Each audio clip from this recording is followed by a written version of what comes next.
The knocking continues. Again, this is like he's losing his sanity, and he can't, like, he doesn't know if this is a real knocking or like someone is actually knocking on the door. And so she actually says, I hear a knocking. The south entry, retire we to our chamber. A little water clears us of this deed.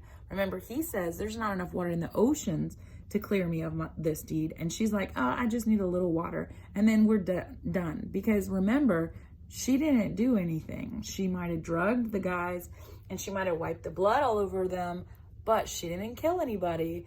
And so it says, your constancy has left you unattended. Your constancy, who you are at heart, who you've always been, your responsible nature.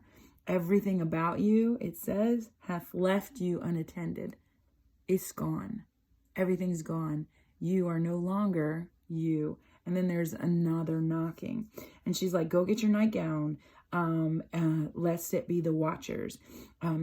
You be not lost so poorly in your thoughts. Okay. So now we're starting to rhyme a little bit. Lost thoughts. Macbeth actually says, to know my deed, 'twere to best not know myself. And then there's a knock. And he says, wake, Duncan, with thy knocking. I would if I couldst. Myself and couldst doesn't rhyme, but it's the end of the scene. What is Shakespeare telling you? Shakespeare has used a couplet at the end of each scene to give you a summary so that you know it's the end of the scene. It's time to move on. That's the way it is. Except for this very scene is so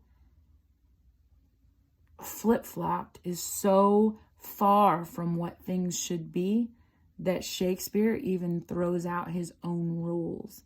And so he says, to know my deed, 'twere best to not know myself. And then wake, Duncan, with thy knocking. I would if I couldst. This is telling you that he has remorse. He killed Duncan, and the moment he did it, he wished that he could turn back. But because he can't, there's only one way to go.